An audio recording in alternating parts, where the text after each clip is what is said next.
योगी force को UP में गर्दन काटने की धमकी देने की मजाल भला कौन करेगा। दरअसल मुजफ्फरनगर में ऐसा हुआ और वो भी सरेआम, जिसका अंजाम वही हुआ जो यूपी में कानून को चैलेंज करने वालों का होता है। पूरी डिटेल इस रिपोर्ट में देखिए।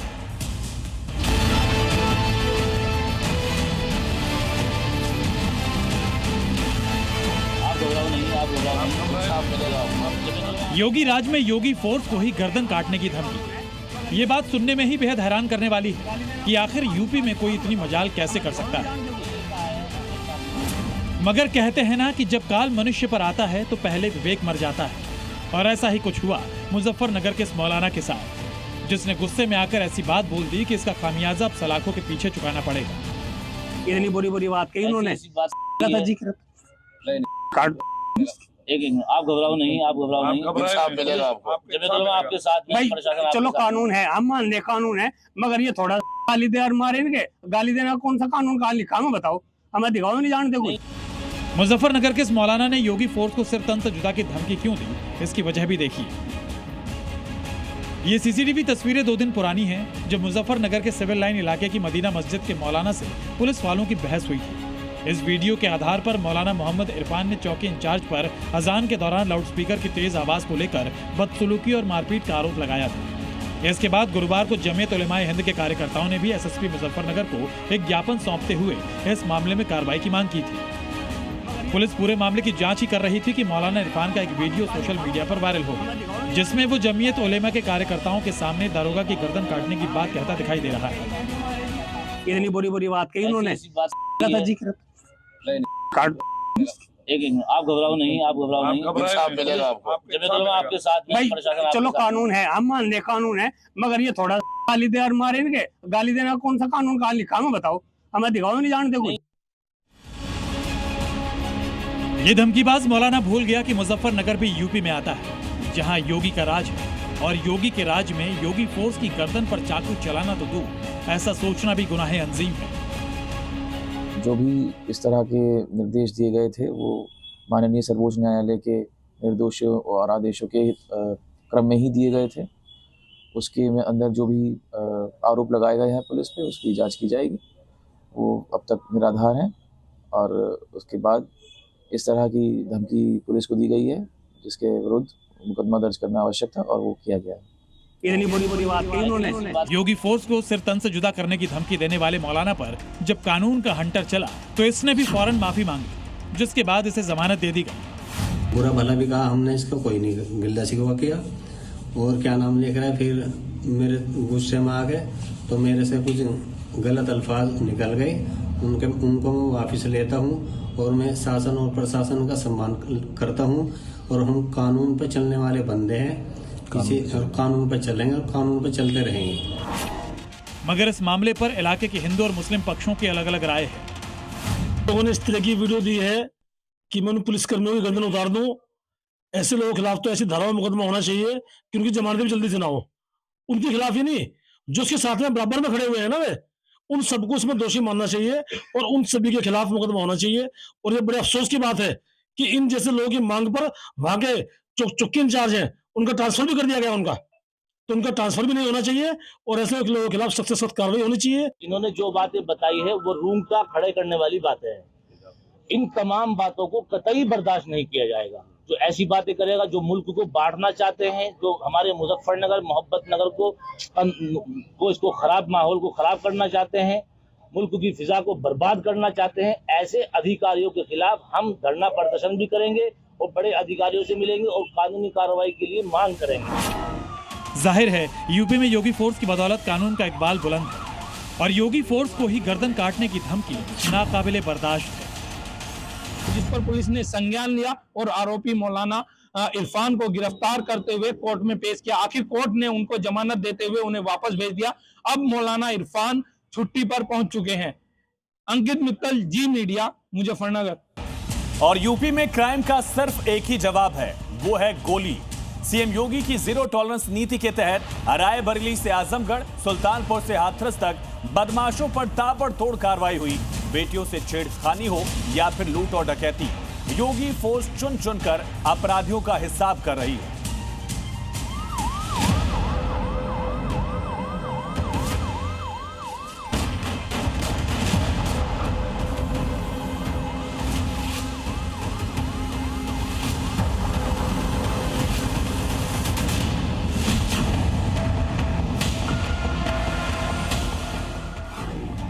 यूपी में अपराध करोगे तो गोली से हिसाब होगा।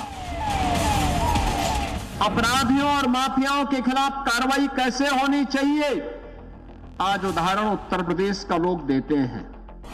योगी की चेतावनी अगर नहीं मानी तो अगली मुलाकात यमराज से होगी।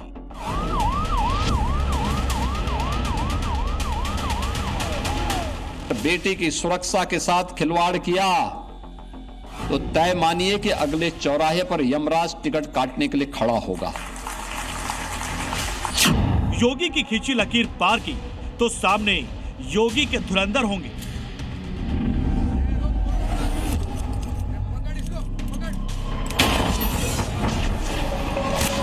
गुंडागर्दी नहीं, गुंडा टैक्स नहीं, माफिया राज नहीं, मनमानापन नहीं, बल्कि अपराध और अपराधियों के प्रति जीरो टॉलरेंस।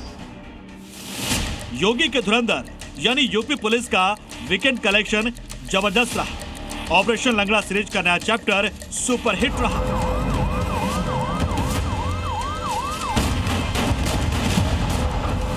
अपराध के खिलाफ यूपी पुलिस के ताबड़तोड़ एक्शन से अपराधियों में खौफ पसर गया है। सूबे की योगी फोर्स हर शहर, हर गांव के अपराधियों का चुन चुनकर सफाया कर रही है। सीएम योगी आदित्यनाथ का साफ संदेश है कि यूपी में क्राइम करोगे तो लंगड़ा बनोगे या दुनिया छोड़ोगे, और इसकी गवाही देती हैं ये तस्वीरें। रायबरेली से लेकर आजमगढ़ तक, सुल्तानपुर से बदायूं तक योगी फोर्स का ऑपरेशन लंगड़ा जारी है। गैंगस्टर हो या हिस्ट्री शीटर, बुलेट के रडार पर है, क्योंकि यूपी में अपराध के खिलाफ जीरो टॉलरेंस है। यूपी में बेटियों से छेड़छाड़ करने वालों का क्या अंजाम होता है, उसकी दो तस्वीर भी देख लीजिए। योगी के क्लियर मैसेज के बाद भी हाथरस में इन हैवानों ने एक बेटी को छेड़ने की भारी गलती कर दी। इन बदमाशों की करतूत का वीडियो भी सामने आ गया। फिर क्या था, इस घटना के 15 घंटे बाद ही योगी फोर्स ने दोनों को लंगड़ासुर बना दिया। आजमगढ़ में अपराधियों के हौसले पर योगी फोर्स ने सीधा अटैक किया। महनगर थाना इलाके में पुलिस और शातिर चोर के बीच मुठभेड़ हो गई। जवाबी कार्रवाई में कुख्यात चोर राजेश कुमार को योगी पुलिस ने लंगड़ा बना दिया। उसके खिलाफ चोरी, लूट और धोखाधड़ी के 10 से ज्यादा मुकदमे दर्ज हैं। पुलिस ने उसके कब्जे से 3.5 लाख का चोरी का डीजे साउंड सिस्टम और अवैध तमंचा बरामद किया। इसके ऊपर पूर्व में ही 7-8 मुकदमे चोरी और नकबजनी के पंजीकृत हैं, और बात तफ्तीश ये पता चली कि उसके द्वारा जो महनगर थाना अंतर्गत चोरी का डीजे का सामान था वो यहाँ पे रखा गया था और इसे लेने आया हुआ था, जिसको बरामद किया गया है, और इसके पास से अवैध असलहा और कारतूस खोखा बरामद हुआ। रायबरेली में पुलिस ने मुठभेड़ के बाद 2 शातिर चेन स्नैचरों को दबोच लिया। खांडेपुर पुलिया के पास हुई मुठभेड़ में आरोपी विकास के पैर में गोली लगी। घायल अपराधी को अस्पताल भेजा गया, जबकि उसका साथी रितेश भी गिरफ्तार कर लिया गया। दोनों पर दुकानदार से सोने की चेन लूटने का आरोप। सुल्तानपुर में अमन यादव हत्याकांड के आरोपियों से पुलिस की देर रात मुठभेड़ हो गई। पुलिस पर फायरिंग करने वाले आरोपी पवन यादव का जवाबी कार्रवाई में पैर में गोली लगी, जबकि दूसरा आरोपी अंधेरे का फायदा उठाकर फरार हो गया। मौके से अवैध तमंचा, कारतूस और मोटरसाइकिल बरामद की गई। अन्य 2 अभियुक्त मोटरसाइकिल से जा रहे हैं। इस सूचना पर थाना पुलिस ने घेराबंदी की। घेराबंदी करने पर इन लोगों ने पुलिस के ऊपर फायर किया। पुलिस ने भी जवाबी कार्रवाई में फायर किया, जिसमें एक अभियुक्त पवन यादव के पैर में गोली लगी है, जिसे उपचार हेतु चिकित्सालय भेजा गया है। सीएम योगी और उनकी फोर्स का मैसेज क्लियर, यूपी में अपराध और अपराधियों के लिए कोई जगह नहीं। ब्यूरो रिपोर्ट, जी मीडिया।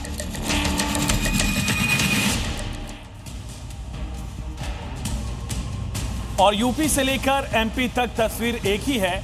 जहां भी वर्दी जिम्मेदारी भूलेगी वहीं कार्रवाई तय है।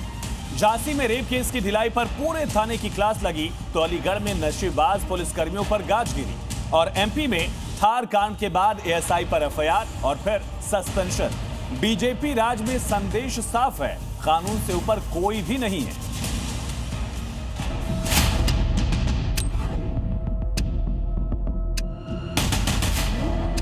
पंजाब नहीं चल रहा, आप यहाँ बैठ करके कर रहे हो, टाइम पास मत करिए आप।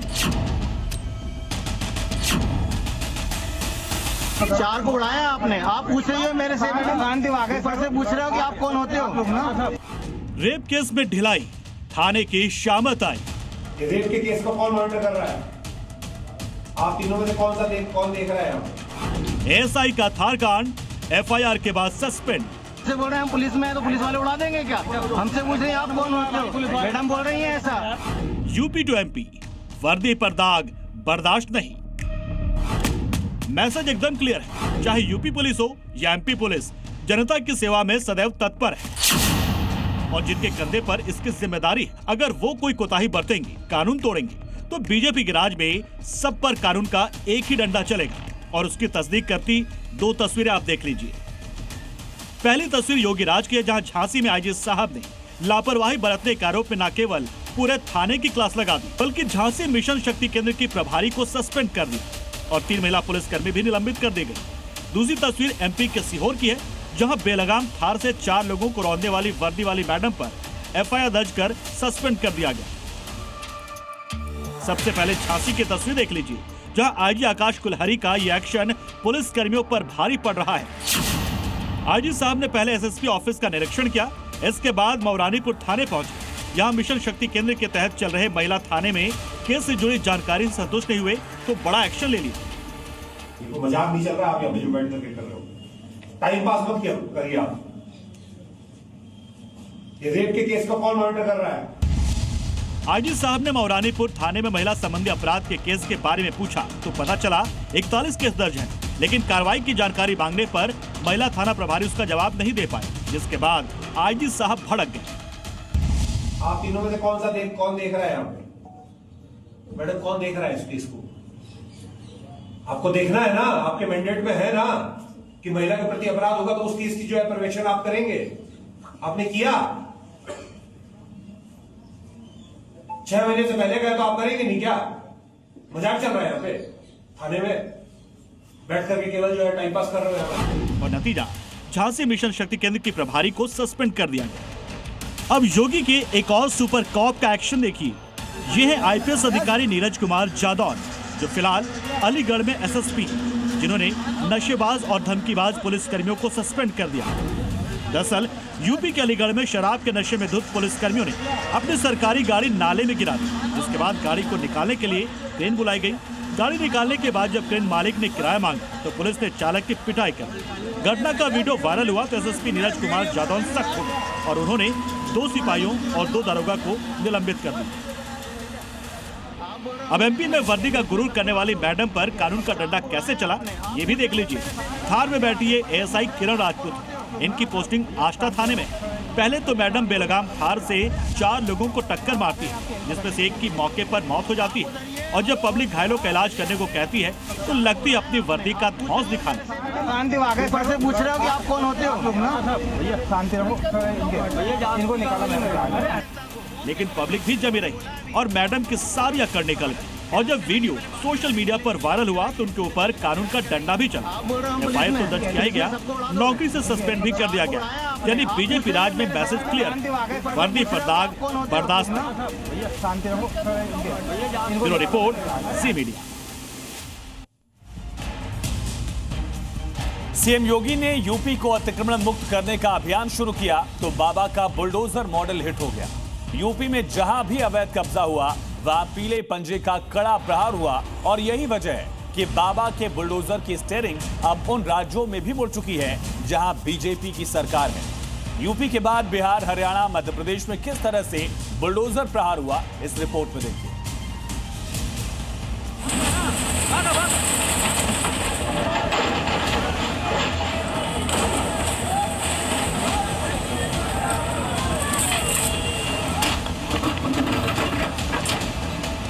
अब एक डबल इंजन की सरकार है, अराजकता बर्दाश्त नहीं करती और अगर किसी ने अराजकता करने का दुस्साहस किया तो उसकी छाती पर बुलडोजर चलाना भी जानती है।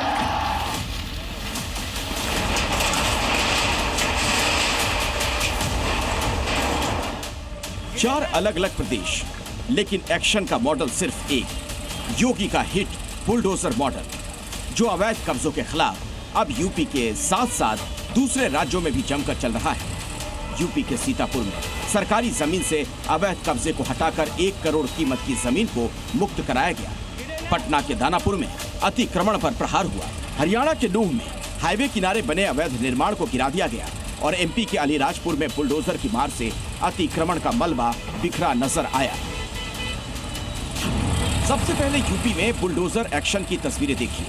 बाबा के बुलडोजर की दहाड़ इस बार सीतापुर में सुनाई पड़ी, जहां तालाब की जमीन पर अवैध तरीके से बनाई गई दुकानों को पीले पंजे की मार से गिरा दिया गया और करीब 1 करोड़ की जमीन को कब्जा मुक्त कराया गया।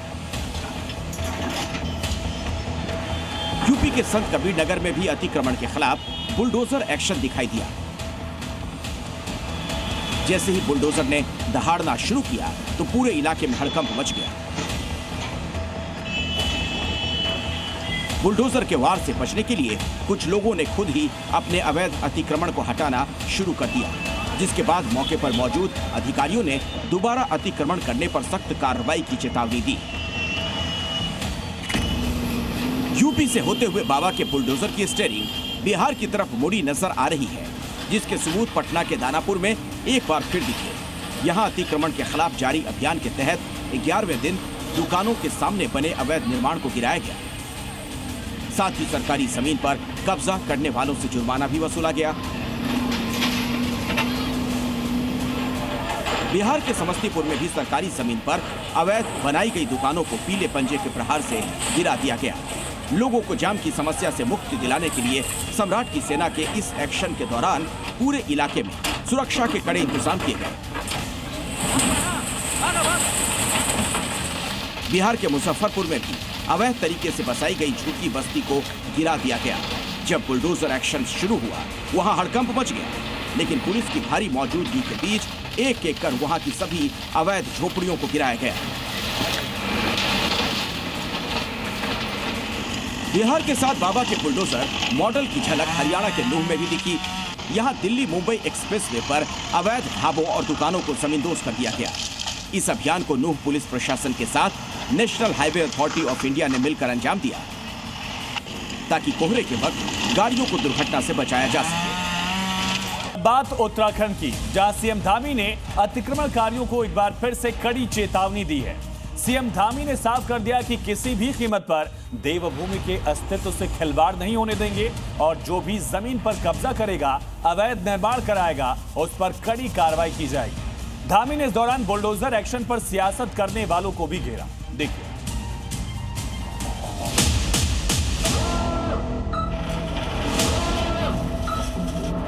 आप ही बताइए, ऐसे कब्जा करने वालों को देवभूमि में अस्तित्व रहना चाहिए क्या?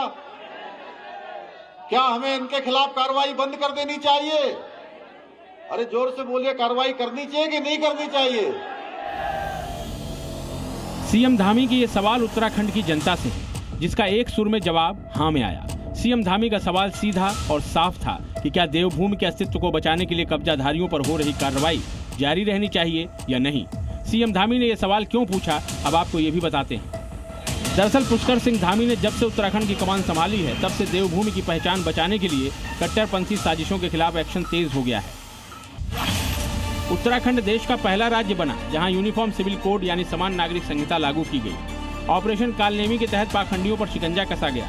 अवैध मदरसों की जांच के बाद उन्हें बंद कर दिया गया। अवैध मस्जिद, मदरसा, दरगाह पर बुलडोजर एक्शन की कार्रवाई हुई। बाहर से आकर बसे लोगों की पहचान के लिए ऑपरेशन चलाया गया और सीएम धामी के इसी एक्शन पर विरोधियों को सियासत करने का मौका मिल गया। कब्जाधारियों पर बुलडोजर गरजा तो कांग्रेस ने सवाल उठा दिए, जिसका जवाब धामी ने जनता के जरिए दिया।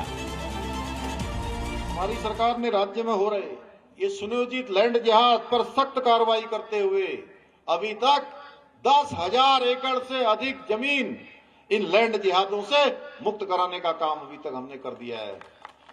लेकिन कांग्रेस की आंखों पर वोट बैंक की पट्टी चढ़ी है। उसके चक्कर में उनको कहीं लैंड जिहाद नजर नहीं आता है। देवभूमि के अस्तित्व को बचाने के लिए की जा रही कोशिशों पर हो रही सियासत के बीच धामी ने उत्तराखंड में लागू किए गए नए भूमि कानून का भी जिक्र किया, जिसे इसी साल फरवरी में लागू किया गया। इस कानून के मुताबिक उत्तराखंड में अब कोई भी बाहरी व्यक्ति खेती के लिए जमीन नहीं खरीद पाएगा। होटल, विद्यालय, अस्पताल, औद्योगिक उपयोग के लिए जमीन खरीदने पर राज्य सरकार की विशेष मंजूरी लेनी होगी। साथ ही आवासीय भूमि के लिए भी सरकार से मंजूरी जरूरी होगी। प्रदेश में एक सख्त भू कानून भी लागू कर दिया है, जिससे राज्य के मूल स्वरूप के साथ खिलवाड़ करने वाले, हमारे यहाँ जमीनों पर कब्जा करने वाले, जमीनों की बंदरबाट करने वालों उनके खिलाफ भी अब आने वाले समय में सख्त कार्रवाई सुनिश्चित की जा सके। और अब बात यूपी में बीजेपी के नए चौधरी की। यूपी में बीजेपी 2027 की बिसात पूरी तरह से बिछा चुकी है। एक तरफ योगी के एक्शन पर चुनावी थीम सॉन्ग के जरिए माहौल बनाया जा रहा है, तो दूसरी तरफ संगठन की कमान एक ऐसे चेहरे को सौंपने की तैयारी है जो सियासी और जाति समीकरण एक साथ साध सके, जिसके लिए पंकज चौधरी का नाम लगभग तय माना जा रहा है। और आखिर क्यों बीजेपी ने पंकज चौधरी पर दांव खेला, इसके क्या है सियासी मायने, इस रिपोर्ट में देखिए।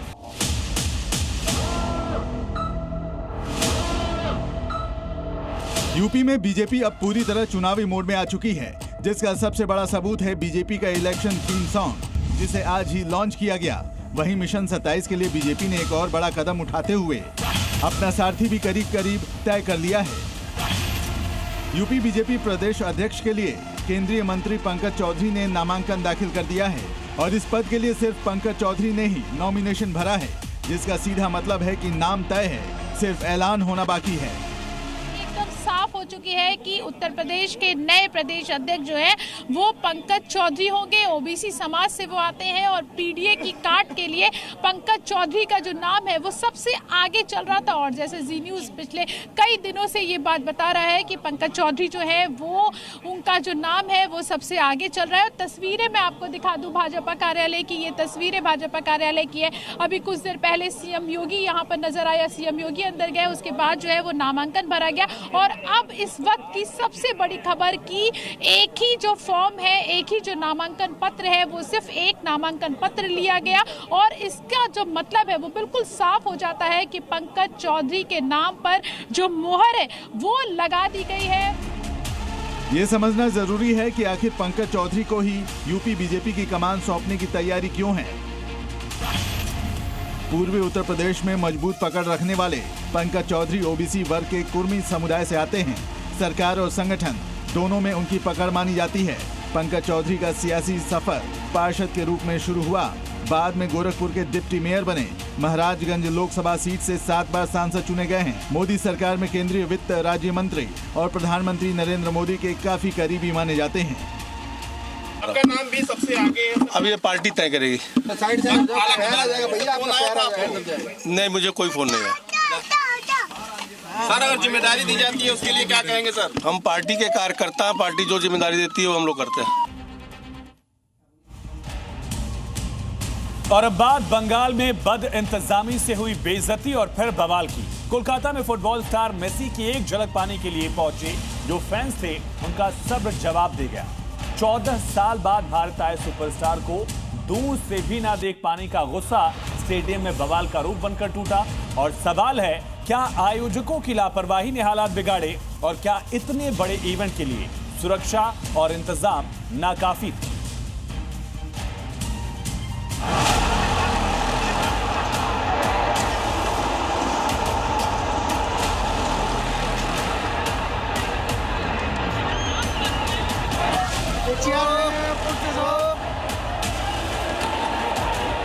गुस्सा, हंगामा,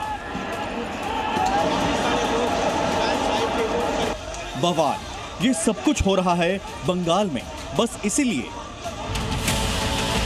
कि मेसी की झलक तक नहीं मिली। बोतलें फेंकी गई, सीटें तोड़ी गई, गदर काटा गया।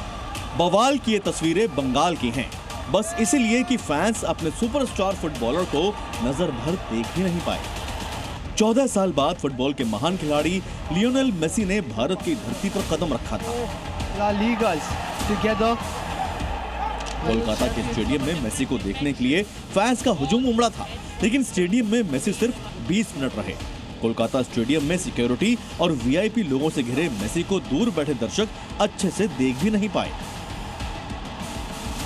To the fans, we have already told the organizer, we will persuade him. He is giving in writing to the whom are concerned that the tickets which have been sold, they should be refunded because there was not much of this thing was done.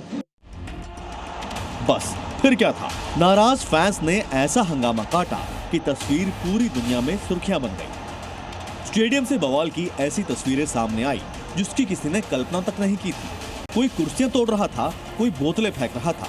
पूरे stadium में अफरा तफरी का माहौल था। जश्न का माहौल एकदम से बवाल में बदल गया। स्टेडियम में टूटे हुए साइन बोर्ड पड़े हुए थे।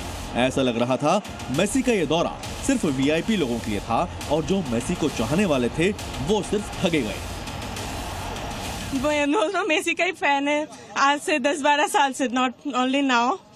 सो वही हम लोग जब अनाउंस हुआ तभी हम लोग प्लान कर लिए थे कि हनीमून नहीं जाएंगे, यही अभी जो टॉप मोस्ट टिकट है वो लेके यही देखेंगे। ट्रैवल करके आया हूँ, 2 दिन का ट्रेन लेके आया हूँ, इतना खर्च करके आया हूँ और हम लोग वहाँ पे बैठ के बस स्क्रीन में देख रहे हैं, तो उसका फायदा ही क्या होगा। मैनेजमेंट अच्छा नहीं था, बिल्कुल भी मैनेजमेंट बिल्कुल भी अच्छा नहीं था, मतलब कुछ भी ठीक ही नहीं था। 1 मंथ का सैलरी खत्म करके इधर आए। डिसअपॉइंटमेंट बहुत ज्यादा।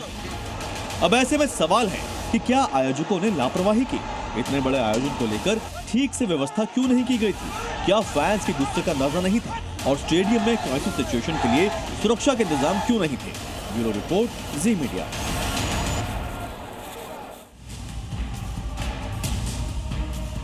जम्मू कश्मीर में आतंक के खिलाफ जारी सुरक्षा बलों के एक्शन का जबरदस्त असर दिख रहा है। जम्मू के परगवाल सेक्टर में जैश आतंकी को हथियारों के साथ दबोचा गया। अवंतीपोरा में आतंकियों के एक मददगार को ग्रेनेड के साथ गिरफ्तार किया गया। तो वहीं पाकिस्तान के ड्रग्स सिंडिकेट पर जम्मू में ऑपरेशन संजीवनी के तहत एक बड़ी कार्रवाई हुई।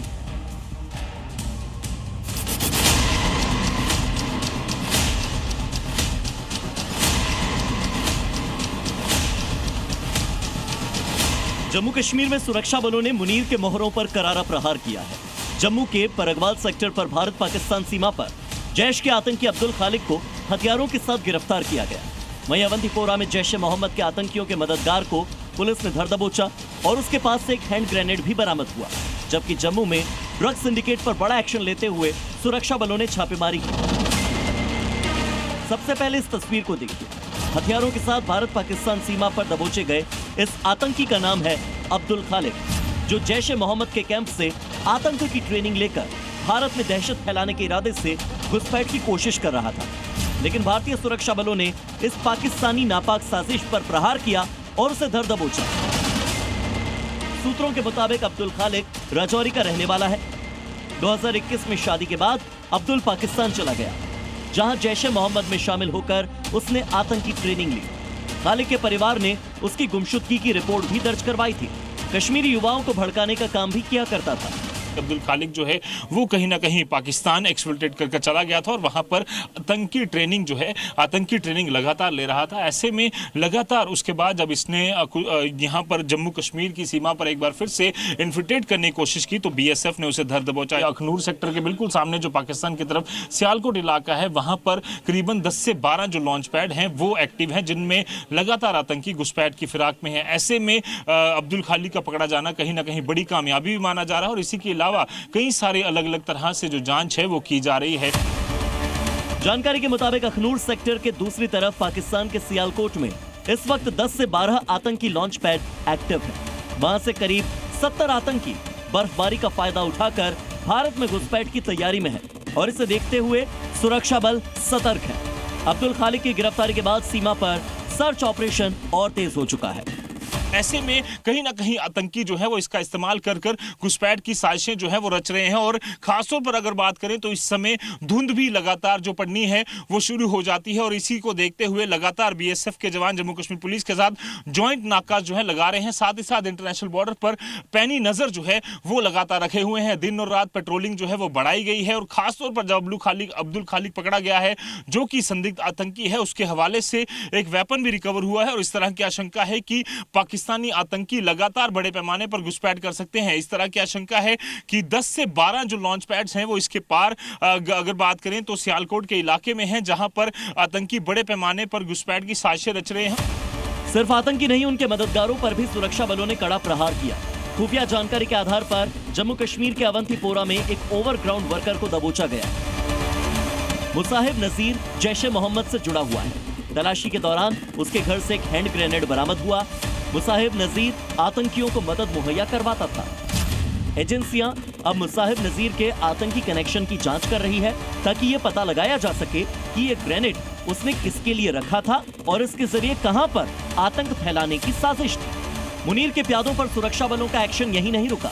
ड्रग्स के जरिए आतंक में इस्तेमाल होने वाली रकम का कनेक्शन तोड़ने के लिए भी ड्रग पेडलर्स पर कार्रवाई हुई। जम्मू के कासिम नगर में ड्रग्स सिंडिकेट के खिलाफ ऑपरेशन संजीवनी के तहत पूरे इलाके को पहले घेरा गया, फिर तलाशी ली गई और पाकिस्तान से चल रहे ड्रग्स के खेल को फेल कर दिया गया।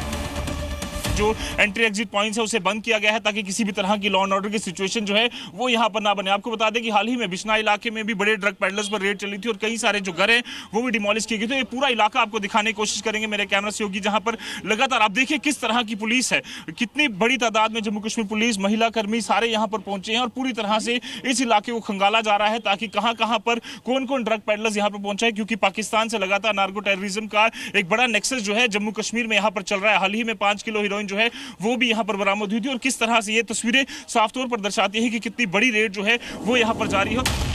साफ है कि चाहे ड्रग्स का कारोबार हो, आतंकियों का मददगार हो या फिर पाकिस्तान से घुसपैठ कर आया आतंकी हो, मुनीर की हर साजिश पर हिंद के जवान करारा प्रहार कर उसकी जड़ें काटने में जुटे हुए हैं। जम्मू से जी मीडिया के लिए रजत वोहरा की रिपोर्ट।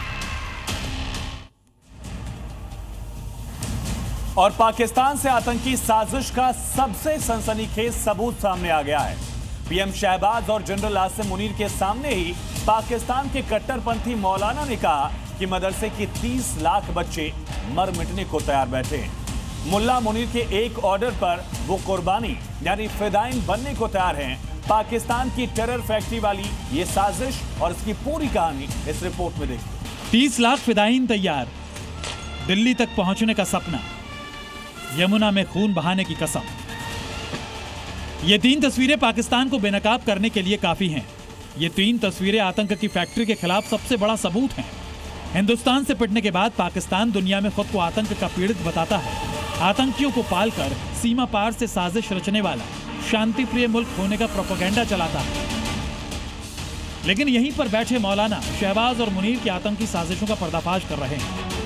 इसी कड़ी में पाकिस्तान के कट्टरपंथी मौलाना ताहिर अशरफी का एक नया वीडियो सामने आया है। इस वीडियो में वो सीधे पाकिस्तानी सेना प्रमुख जनरल असीम मुनीर से कह रहा है कि मदरसे के 30 लाख बच्चे जान देने को तैयार हैं, फिदाइन बनने को तैयार हैं, बस एक ऑर्डर का इंतजार है। इस कार्यक्रम में मुल्ला मुनीर के साथ मंच पर पीएम शहबाज शरीफ भी मौजूद हैं और मौलाना के आतंकी इरादों पर खुशी जाहिर कर रहे हैं, क्योंकि ये मौलाना आसिम मुनीर के लिए मरने जीने की कस्में खा रहा है, मुनीर की झूठी तारीफ में कसीदे पढ़ रहा है। जिस भाषा में पाकिस्तान के मौलाना बात करते हैं, भड़काऊ तकरीरें देते हैं, उनमें और पाकिस्तान में बैठे आतंकी कमांडर्स में ज्यादा फर्क नहीं होता। लश्कर आतंकी अब्दुल रऊफ का नया वीडियो इस बात का सबूत है। आतंकी अब्दुल रऊफ कश्मीर से दिल्ली तक पहुंचने के सपने देख रहा है। पाकिस्तान की हालत यह है कि पढ़े लिखे मौलाना हो या आतंकी कमांडर, सब एक ही मिशन पर लगे हैं, वो है भारत के खिलाफ आतंकी साजिश। लेकिन सबके अंदर एक और बात कॉमन है, वो है फील्ड मार्शल जनरल असीम मुनीर की चापलूसी। ऑपरेशन सिंदूर में बुरी तरह पस्त होने के बावजूद 6 महीने बाद भी आवाम को अंधेरे में रखने के लिए हर कोई एक ही राग अलाप रहा है। अब लश्कर कमांडर भी एटमी गीदड़ भपकी दे रहे हैं। तुर्कमेनिस्तान की राजधानी अशकाबाद से आई पाकिस्तानी पीएम शहबाज शरीफ की ये तस्वीरें साफ बता रही हैं कि इनके गाल पर पुतिन ने बेइज्जती का थप्पड़ लगा दिया है। और ये थप्पड़ 1-2 नहीं बल्कि पूरे 2400 थे। जी हाँ, क्योंकि रूसी राष्ट्रपति व्लादिमीर पुतिन ने पाक की कठपुतली प्राइम मिनिस्टर को पूरे 40 मिनट तक यूं ही इंतजार करवाया और शहबाज के लिए इन 40 मिनट के एक-एक सेकंड किसी थप्पड़ से कम नहीं थे। इस्लामाबाद से टेक ऑफ करने के बाद पाकिस्तानी प्रधानमंत्री शहबाज शरीफ ने सोचा हो कि तुर्कमेनिस्तान की राजधानी अशकाबाद में जब व्लादिमीर पुतिन से मुलाकात होगी तो गर्मजोशी से हाथ मिलेंगे, खूब बातें होंगी। ठीक वैसे ही जैसे कुछ दिन पहले भारत दौरे पर आए रूसी राष्ट्रपति पुतिन प्रधानमंत्री नरेंद्र मोदी से मिले थे, हाथ मिलाने के साथ गले भी लगे थे। लेकिन पुतिन के साथ मीटिंग के लिए तैयार कमरे में शहबाज शरीफ पुतिन के इंतजार में पूरे 40 मिनट तक अकेले सिर झुकाए बैठे रहे। दरअसल शहबाज शरीफ के 40 मिनटों की बेइज्जती का सीक्वेंस तुर्कमेनिस्तान में लैंडिंग के साथ ही शुरू हो गया था। शहबाज शरीफ यहां पुतिन से मिलने का बढ़िया मौका समझ कर आए थे, लेकिन शहबाज के साथ वही कहावत हो गई, न खुदा मिला न विसाले सनम। तुर्कमेनिस्तान की राजधानी अशकाबाद में इंटरनेशनल पीस एंड ट्रस्ट सम्मेलन में पुतिन के साथ तुर्की के राष्ट्रपति एर्दोगन और शहबाज शरीफ थे। इस सम्मेलन में सामूहिक मुलाकात के साथ पुतिन ने सभी सदस्य देशों के साथ द्विपक्षीय बैठक की। ऐसी ही बैठक शहबाज शरीफ के साथ भी होने वाली थी। लेकिन द्विपक्षीय मीटिंग के कमरे में हो क्या रहा है आप देख सकते हैं। शहबाज का इंतजार लंबा होता गया और पुतिन तुर्की के राष्ट्रपति एर्दोगन के साथ लंबी मीटिंग करते रहे। जानकारी के मुताबिक पुतिन एर्दोगन के साथ द्विपक्षीय बैठक में इतने व्यस्त हो गए कि शहबाज शरीफ से मीटिंग रूम में मिलने ही नहीं आए और बेइज्जती के 40 मिनट बाद मुंह लटकाए निकल गए शहबाज। यानी ये तो बेइज्जती की हद हो गई। 40 मिनट बाद शहबाज शरीफ अपने पूरे दल बल के साथ मीटिंग रूम से निकल गए। शहबाज शरीफ पुतिन से कई मुद्दों पर सहयोग बढ़ाने की अपील करने वाले थे, लेकिन ये मुलाकात सिर्फ जबरन हाथ मिलाने तक रह गई। ये तस्वीर भी इसी सम्मेलन की है जब पुतिन से शहबाज की औपचारिक मुलाकात हुई। इसे गौर से देखिए और बताइए कौन किससे हाथ मिला रहा है। और खबरें लगातार जारी हैं, बने रहिए जी न्यूज के साथ।